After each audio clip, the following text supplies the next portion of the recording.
Okay, welcome back to the Think Education podcast. Chris Hill joined Judith Lemmy, and we are back with you to talk about international higher education. And we had a ramble before we recorded, so we've kind of got the ramble out of our system. Yeah. Well, Yeah. not So not entirely. Razor right? sharp now. Yeah. Course. Razor But- sharp. We've focused. We've thought about this. We know exactly what we're going to talk about. We've got a topic, haven't we, Chris? What is it? No, I was just going to say, people will now just turn off. They're like, hang on, we don't want anything with structure. Yeah. What is this rubbish? Like, they've got a plan. We've made all of that up. Yeah. Yeah. No, it's we're into what, week 2 now, I guess, of the war, which is an unusual thing to say. Also, I mean, we talked about this a little bit, I think, possibly outside of what we recorded last week, is just that kind of statement is an unusual thing for me to say out loud, and it's also therefore fully recognizing the privilege of not having to have had said that out loud. Yes. Where I work in the region where I work with a lot of people who either I work with or I know professionally or socially, or who are parents of children at my daughter's school, who come from areas where conflict is a constant. And indeed, have relatives who are living in areas where conflict is a constant, right? So it's been an interesting couple of weeks now, because there's been a tremendous amount of different perception and opinion, where you've got influencers and tourists and residents. And there's naturally a big difference, and and this is not a judgment on anybody's circumstances, but it's our life is going along almost as normal, to some extent, with obviously fairly significant caveats. We still get the not quite daily. We didn't have one yesterday, but we did have one this morning. The alerts on our mobile phones about impending missile attacks. Please stay in your house and shelter in place, away from windows. The number of missiles and drones being launched against the UAE has dropped significantly in the last few days, which is obviously a big plus. But the sort of difference in how, I guess, those of us that have lived here, particularly for a significant period of time, and kind of know the place a little bit more. I did say this last week that it sounds a little propaganda-y, which is not a word, I don't think, but but no, I mean, it's not. I don't feel happy, but I don't feel unsafe, which is it's a very strange reality, given what's happening effectively down the road, right? I mean, it's not very far away. We had a change since our last conversation, where towards the end of last week, the education ministries in Dubai brought the spring break forward by a week. So it would have, the current week, what are we today? Is today the 10th? Yeah. Yes. So this Friday would have been kind of the last day of school for term 2. And then most children would have been on and indeed most universities would have been on a 2-week kind of spring break, with Eid falling during that period. And the government brought it forward by a week, which has caused, obviously, a little bit of confusion with, people that may have had travel plans, assuming they're able to do them, in what would have been now 3 weeks' time. But obviously that's now everybody back in school. So, it's not been without its logistical issues. But this happened actually during COVID as well, because when it started, it was again about a week or so away from what would have been the spring break then, and so things were kind of just brought forward a little bit. And actually, I just read this morning that Pakistan has also closed schools just to save on fuel, because obviously fuel costs everywhere, right, are rising. Um, so I mean, it's like anything when you take away the last week of a term, that that causes issues, right? Because you've got end of term reports and all these types of things that etc. But just the again, that pivot that I was talking about last week, that ability to just manage on a large scale, efficiently and effectively, right? And you also have the reality that because of the nature of the educational structure, schools and universities to an extent have they're following guidance, right? They're following regulations. Yeah. They're not setting Yes. their own policy in this case, right? They are simply following the safety, guidelines and Yeah. policy that the government has set. And how they manage it, obviously, particularly within their own way. Obviously, there's an extent of leeway, obviously, but by and large, it's very uniform. Directives go out, institutions respond, things are in place to do so, right? And it's and it happened very, very quickly. And I suppose in situations like that, you know, those kind of things too, they're our own construct, aren't they? As part of an education system, we have decided we need to do end of term reports because Yeah, we've decided that we need. So actually, if everything's closed and nobody can do them, What's going to happen? Well, they haven't been done. Does it yeah, matter? No, because the regulators have actually said, because they've closed them, exactly. they've Yeah, decided. So that's fine. yeah, And so that when you do have that kind of uniformity and when you can change things that swiftly and it's across the piece, yes, it's aggravating in some ways because you won't have something there that's in place, but nobody will. no, So nobody's that's fine. disadvantaged, or everybody's Nobody, disadvantaged, however you want to look at it. Yeah, or yeah, yeah, is because there'll just be a slight change of system, won't there? I mean, yeah, I think we thought that it would be interesting to carry on this discussion, didn't we, from last week in particular, and well, hoping that it won't be something that goes on for a very, very long time, but yeah, you never quite know, do you? Just because it is interesting to hear from you as somebody living in a situation, and then the reality of what you do get and the information you get and what's said, because obviously then when we're sitting here in the UK, we will hear some things, but then very often we'll hear things about a certain amount about UAE, but obviously then about other countries and other areas where people have got significant disadvantages to the challenges that they're dealing with, or even more, let's say, depending on where they are. But you never quite know, do you? And it's always interesting to I think to hear from you, for us about not only therefore this situation, but actually bringing it back to our sort of general topic of what we talk about in terms of international higher education, to maybe make us reflect and think upon this. You're in the middle of it, so you don't have to reflect, you're in it.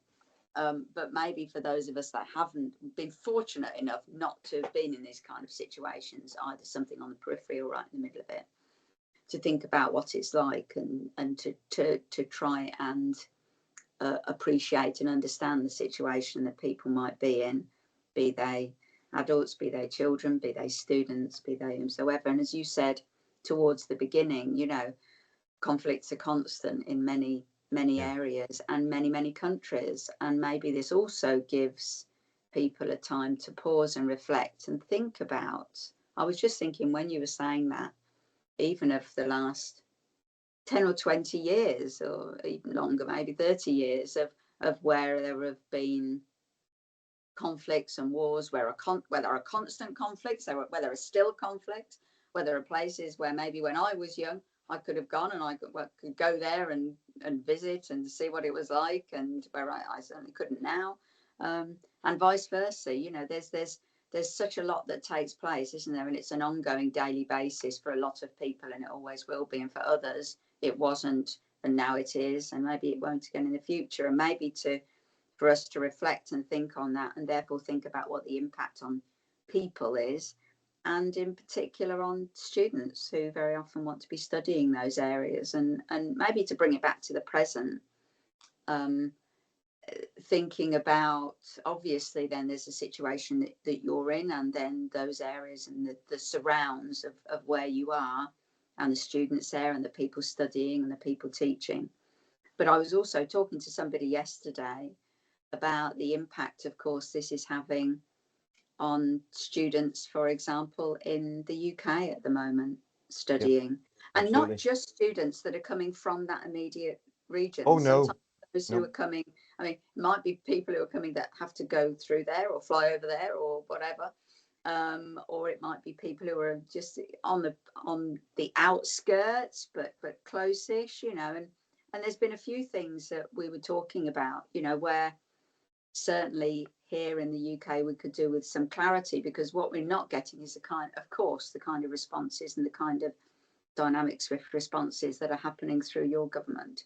You know, here it's like, well, unless the students are from are want to go back to an area, you know, that they really, where they really need to go back, you know, then they should be staying here and they should be studying, you know. And then, but then there are some students who maybe they've finished their studies. What do? Do you send them back? You know, at the moment, we've had no clarity on student visas, you know, or there are many students, and my sort of final point on this, it'd be interesting to hear what you think, who are here in the UK, who quite naturally want to go home. They want to go home, they want to be with their families, but they still want to study. So maybe there are students from Dubai, for example, here, sure, who sure. might go, you know what? I want to go back because I want to be with my family because of the things that are happening. I want to be there, or I want to be with my friends, or for whatever reason, I want to go back there, but I still want to study. At the moment, they can't do that because we don't have the ability to pivot to an online delivery, or, you know, it will no longer be a qualification that they are able to have. And it makes you think, why not? If we did have to, hopefully we don't, but if we did have to pivot immediately again because of another health crisis online, we could do that and everything would automatically become valid. Why can't we do that now? And Mm. I think there's all of those things that it's making me think about as well for students here, for example, that are affected, but in a very different way. Yeah, absolutely. I mean, and you know, we have in Dubai, right? You know, we have a tremendous number of international students who, okay, so we've now taken away the stress or the strain of online learning for the next 2 weeks, but they're still here, Yes. right? And in so many cases, they're here without their families. You know, they're still part of our community. You know, they're still, you know, my last week he did it kind of under the radar, and then somebody from the marketing team tracked him down. But our, you know, the president of my university went through the student dorms, handing out iftar boxes because obviously we're in Ramadan, Mm. and just you know making this kind of social thing. And the my colleagues are in the student affairs department. You know, they're continually running activities for the students in the dorms because they're people, they're absent family, they're a community, they're part of the university. You know, they're not just there to be taught. And that, you know, we have a responsibility, and that writ large, as you say, you know, we have responsibility as an institution, but also in a country when students have come in to study in our location, wherever that is. We do have a responsibility to them, to integrate them while they're there, to, you know, to support them.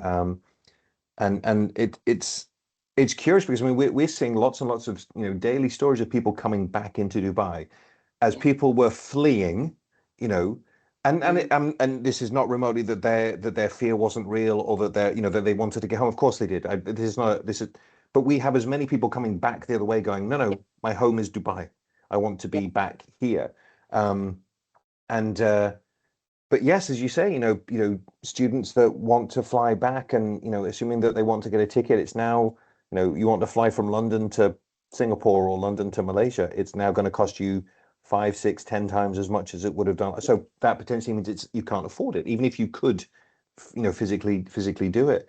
And it does make me think back to, issues that we've talked about the interconnectedness of international higher education.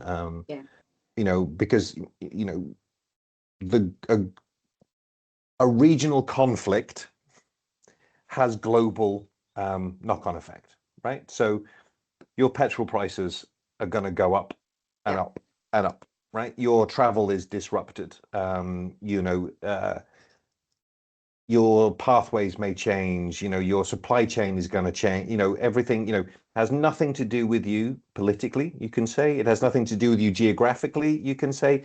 It has everything to do with you economically, right? And so it's interesting to think about the interconnectedness of how my wife and I were talking to our daughter a few days ago about the Hormuz Strait, obviously, which is very close to where we are, and we were telling our daughter the story about when the Suez Canal got blocked by an accident, right? That just the ship, I don't know, turned sideways or ran. I mean, we couldn't remember what happened. We were like, oh, but it was a huge problem. Would have thought they wouldn't do that. Yeah. But I mean, I would if I was trying to park a ship that big, quite frankly. But then you wouldn't let me. Yeah, but when we were explaining to her, like that one thing, the knock-on effect and the trigger of that, and you realize how delicate is the balance, which obviously we've seen over the last year and a bit, in terms of the government makes a change in a visa policy. Yes. You lose 20 to 40% of your international student numbers. Hundreds of people in your institution lose jobs. Yeah. And in some cases, institutions close. Yeah. Which in itself then impacts on their whole ecosystem. Absolutely. All of their supply chain, which means all the people that are coming in, maintaining the buildings, taking care of the ground, taking care of the estate, none of those have jobs anymore. The buses that used to go to somewhere, none of that happens anymore. All everything gets ripped out, doesn't it? It's like when you take any industry out of something, isn't it?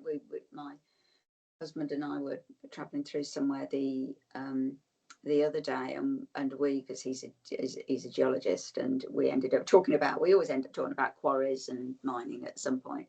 However, I try to not have these conversations. Occasionally they're quite interesting as well, but he won't listen to this, so don't tell him I said it's even remotely interesting. But anyway, we did end up talking about what happens when you've got these industries that are part of either cities or towns or communities that grow up around an industry, don't they? And in the case of mining, for example, industries that themselves, goodness me, had their challenges. It's not that it was by any means, a glamorous industry when you look at the issues that many of the Welsh mining industries had, for example. However, there were places where people had jobs, people had homes right next to those jobs, and there was a whole ecosystem there. Shops were there because people were there. Doctors were there because people were there. Schools were there because people were. All of that. You strip out that industry, and the thing is, the people they have nowhere to go. They can't sell their homes because nobody's going to buy them. Become worthless. The only time sometimes they might be able to let them or sell them is if they happen to live in an area which is aesthetically pleasing for some, on a nice coastal area in Wales, let's say, then okay, somebody might want them for a second home. So then what happens is you get a real fracturing. You get some places where people can't sell and they haven't got jobs, but then you get the prices of things go astronomically high. Yeah. Because somebody who's got a nice house in Kensington decides I want a little pad, in southwest Wales, and all of this happening because something happens to an industry, and education's an industry, isn't it? We know that, and universities are companies and industries within that, and so are schools, and so are colleges, and so anything that happens that affects that has a ripple effect throughout the whole community, doesn't it? And with this kind of situation, you will have something that happens for us on the other side.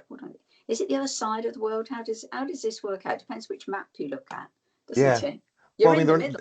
yeah, and But there are no sides anyway, right, on a globe. no. And of course, the very term Middle East is problematic, right? Because that's a colonial term, which here it's Gulf, right? We're Gulf countries, right? Yes. So, and we're only in the middle, depending on which way you look at the globe, right? Yes. Um, anyway, wherever you are, you're a long way away. You're not just down the road. Yeah, and yet, we're not that far, right? We're something like whatever it is, 70, 50, 60% of the world's population lives within a 7 to 8 hour flight of where I'm sitting, right? So we are in the middle from that perspective, right? We are very much connected, or center, I guess. But it's what's interesting, I mean, your point about the ecosystem, we see that in nature, right? You remove one insect or you remove one plant, and the whole thing just and it's actually interesting because what we've been reading in the reports and the press in the last couple of days, not just from the UK, we've seen it from Ireland, we've seen it from Germany, we've seen it from a bunch of countries where they're saying, the government's going to put on a repatriation flight and we're going to charge you anywhere between £400 and £800 to get on it. And this op-ed piece is coming out of, well, anybody who lives in Dubai from the UK is a tax dodger and you deserve to be in the middle of conflict. And you think, well, hang on, in some cases, the people that were stuck here had been on a holiday in Asia and were flying back and had an hour connection and they couldn't make it. They don't even, maybe have never even been here before. And what's interesting is, 20 years ago, 30 years ago, as Dubai was emerging and developing into, what it is now, the majority of the workforce were typically and I don't mean single in the fact that they weren't married, but they were here as an individual male, working typically in construction, or development, that type of stuff. And Dubai was a transit point.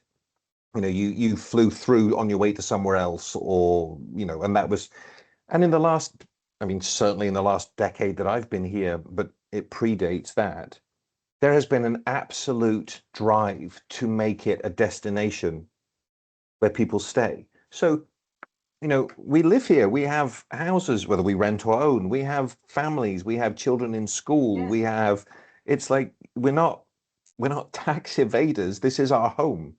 Yes. Right. And education has been an enormous part of that, because the diversity of the education system recognizes and responds to the diversity of the population, which says, okay, we want you to stay here, but we also appreciate that you may go back to your home country. So we're going to have universities and schools that mean you can replicate your national education system for your children here. So then, in terms of transferring them back, there's minimal disruption. And then it's a case of, well, now that you've got this international schooling body, let's build the international university body so that those students, when they graduate from high school, go to university and stay in university in Dubai and stay and work in university while they're in university, and then work post, and they can get golden visas, the 10-year visas for high qualification. You can build an ecosystem by saying, if you want people to stay, you've got to provide an infrastructure that supports them. You've got to recognize the international diversity and say, well, let's harness that, right? Let's provide that provision, accredited and regulated, of course, but let's say, right, let's celebrate that diversity and say, doesn't matter where you come from, you can build a life here and you can stay here. And that's that switch to the knowledge economy, right? You bring the best and the brightest, and then you bring their families, and you bring, and then their children become, right? And so you kind of build that system. And so it's a little insulting when you read those sorts of things. And I'm sure that there are people to whom it applies, but for the bulk of us who are not going anywhere and are here because our lives are here, it just seems like this is very short-sighted opinion. It's short-sighted and it's narrow-minded. It's but I've had somebody quite recently even say that to me about Dubai, and I did ask this person, who I've got great respect for, and a very intelligent, bright person, around my age, so should know better, really. And then I said, well, when was the last time you went there? Oh, well, I've never been there. Fair enough. And when was the last time maybe you talked to somebody that lives there? Well, no, I haven't done that. Okay, so you've got this, and it was adamant in the view. So I thought, well, I'm not having an argument about it, but maybe, maybe I could just send Chris her email, and you can. But it is amazing, isn't it, how that people will still have these kind of views. And as you say, yes, maybe many years ago, when, in a sense, when the community was just starting to develop, and there wasn't all of these. So I can remember going to Dubai, probably now 25 more years ago, 30 years ago, probably. And when I was at Birmingham, they'd setting up viewage, Yeah. Again, very different place. You went there, it was really hot, and you were like, oh, goodness me. And it was very, not a lot of people wandering around outside, but let's face it, if it's very hot in the middle of the day, you probably shouldn't. It's a little bit like you wouldn't think about wandering around in the middle of winter in Montreal, Toronto, because you'd freeze to death, sort of the, But there wasn't so much there. There wasn't all of the infrastructure there. There were some nice big buildings, and there weren't even malls. It was very basic. But it was a country and a region just starting to grow and develop, wasn't it? Now, when I go back, it is just so different. It's so transformed, and it really feels truly multinational, multicultural, and diverse, and celebrating of things. I know there are issues. There are issues everywhere. There are issues down the road from wherever you are, and there are in every single country that you're in. But, there are very few places that you go where you can, when it is nice in terms of walking around, which I think sort of late November, you can have a little walk around when the sun starts to set, beautiful, and you will just see people of all shapes and sizes, colours, creeds, doing their thing. And it's a very different feel to many other places that many of us will have been to or indeed lived in, and people don't, I think, see that, and they don't understand that as much, And we know that's true, right? We've talked about the fact that the fortune we have had in our international educational experience has shaped and formed our worldview and shaped our view of who we are and where we come from as well, right? Because that's kind of interesting too. So we know that if you haven't had that, your exposure to something is shaped by the influences you've had, which are filtered through lenses, which are, et cetera, et cetera, et cetera. Like we know this is true. And it therefore further reinforces the need for increased international engagement and dialogue and awareness, right? Because through that, you can come to a place like Dubai and be like, it's not for me. I don't want to live here. And you can go back to country A or B or C, and of course that's perfectly normal. It's not everywhere is for everybody. And I'm not remotely trying to say it's perfect here. Of course not, because as you say, nowhere is. I mean, that's absurd. But when I mean, when assumptions are made about places, that's how we get in the mess that we're in at the moment, right? So it's at least just at least don't assume, if you haven't been somewhere, if you haven't had that experience, if you haven't been talking to people who are there, then at least, please don't rely on the things that in the press or in media, and just don't think. I mean, why would you do that anyway? You don't have to believe everything that every single individual says, but at least have an awareness that maybe you just don't know, you don't understand. There are so many places. We were watching a television program the other night where well, I'll tell you which one it is, because it doesn't matter if we do product placement. Anyway, it was Simon Reeve. We like watching Simon Reeve. He goes all over the world in lots of different places. Sometimes he's in Cornwall. In this particular instance, he was in North America, and he was in Utah, and he was talking to people who were ranchers for a living, and and they were taking their cattle across, and we were we were just pondering in our household on just the size and scale of the US, you know, and Sure. Yeah. how big it is, and how you can almost, you could understand, you know, or yeah. And then he was saying it got in there that through going through the Rockies, you know, on a train, and he was just saying about the range of the Rockies is something like thousands of miles, you know. Yeah. And in one way, you could then understand or appreciate how some people who come from countries that are massively vast like that, they don't know what's happening in the next state, because the next state, I can't remember whether this was Utah or somewhere else, but it was something like Utah that was the size of Germany, but had a population less than Birmingham. Yeah. You know, and so you've got to, so you can understand how people don't know what it's like. I don't, you know, I've come from a small place in the UK, tiny little place that you could drop into any state in the US and it would disappear, you know. But I think at least I know that I don't know. Yeah. You know, Yeah. Absolutely. I don't presume or try I not mean, to. it's my wife was telling me about this. She'd read this story about somebody who'd been in like the initial criticism they'd come under was, oh, you're a tax dodger in Dubai. And their response was, no, I was on holiday. I'm transiting home back through Dubai. Oh, where were you on holiday? The Maldives. Well, then you deserve it. Hang on. What? You know, so, but that sort of human, like, Schadenfreude, right? Well, you're rich, you've got this fancy holiday, therefore it's just like, hang on. I mean, you know, sure, we understand that that's also fairly human. But yeah, and I've been reading these things where, you know, particularly for a lot of Western, they have no understanding of people in my region as people. Mm.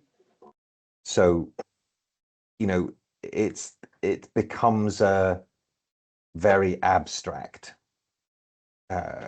understanding. And I remember actually when I was at a conference in Tokyo quite a few years ago, and I walked into a coffee shop, which I'd actually been to previous ones, and I'd sort of sorted out, and um, there's a lady and a man behind the till, and both practicing English with me because visually fairly obviously not Japanese, right? So they took a guess and then they got right with the language.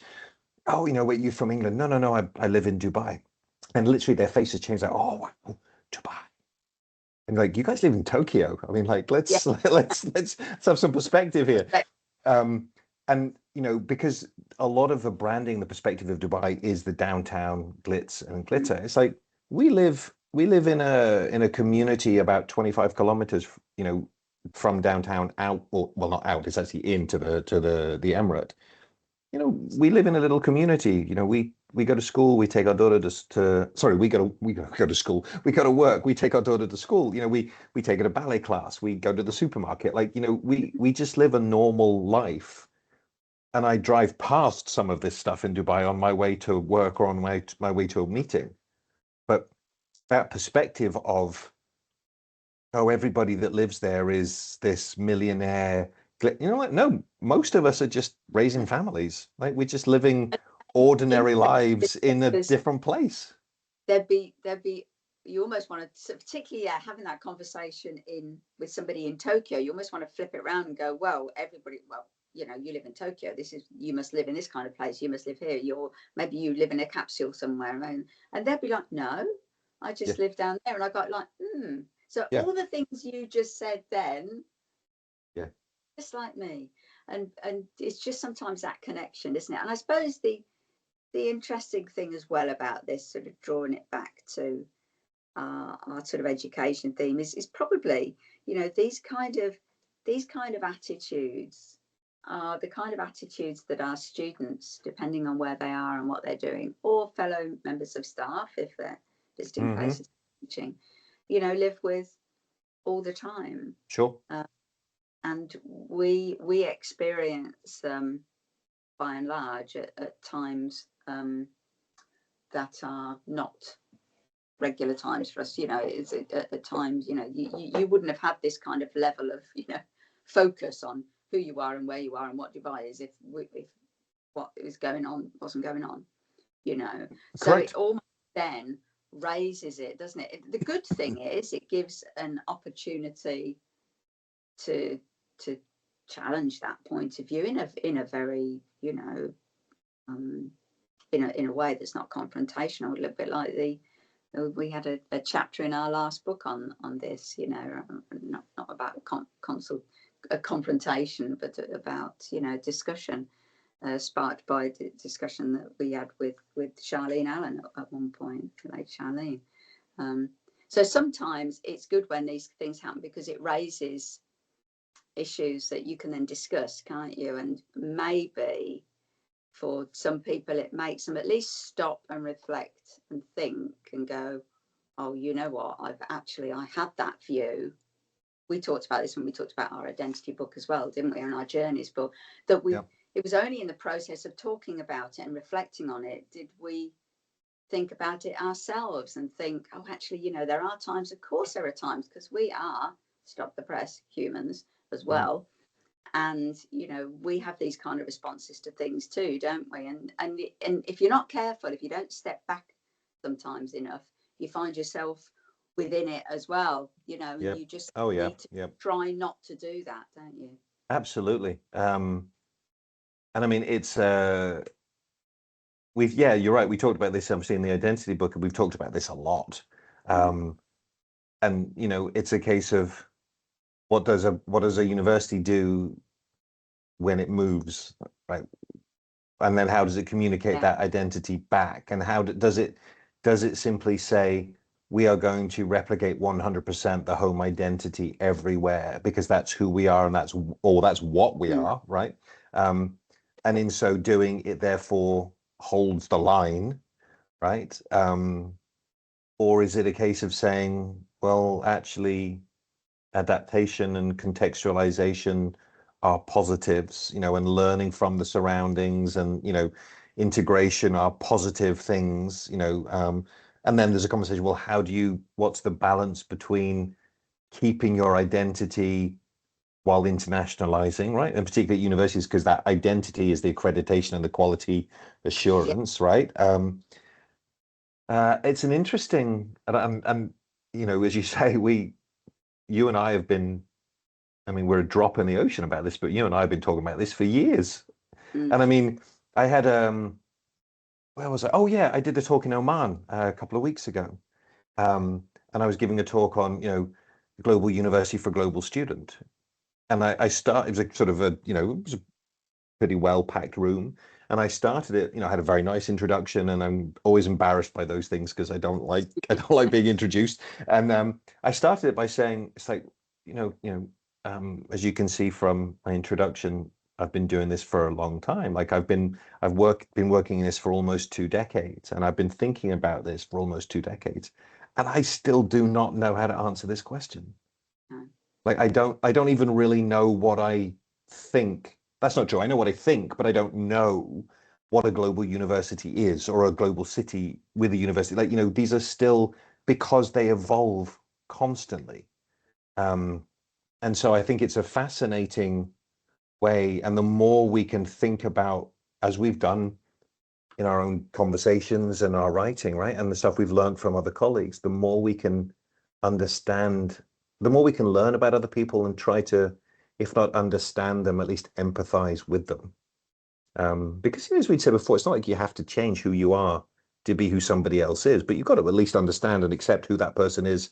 And in their mind, their right is your right in your mind, right? Mm-hmm. So, you know, that greater sense of engagement, and international education is a tremendous vehicle for that. And I mentioned last week that I've had emails and LinkedIn requests for people wanting to bring study visits to Dubai and wanting to set up partnerships. And I've had more in the past since we had our last conversation. And they're all a case of, you know, as soon as things calm down and you're like, wow, okay.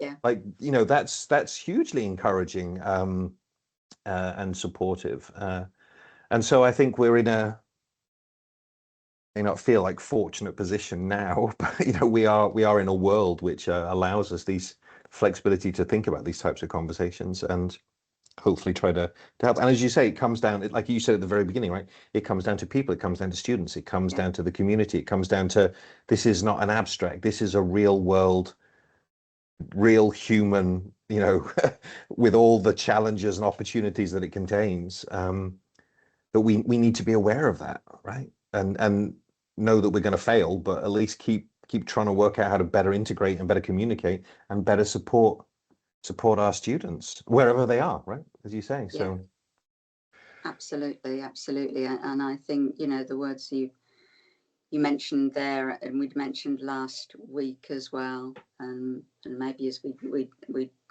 draw this to a close, to leave people with, is around communication, isn't it? It's about communicating, it's about understanding, it's about knowing that you're not going to be able to experience a lot of these things, but I think probably as well, it's also about asking questions of people.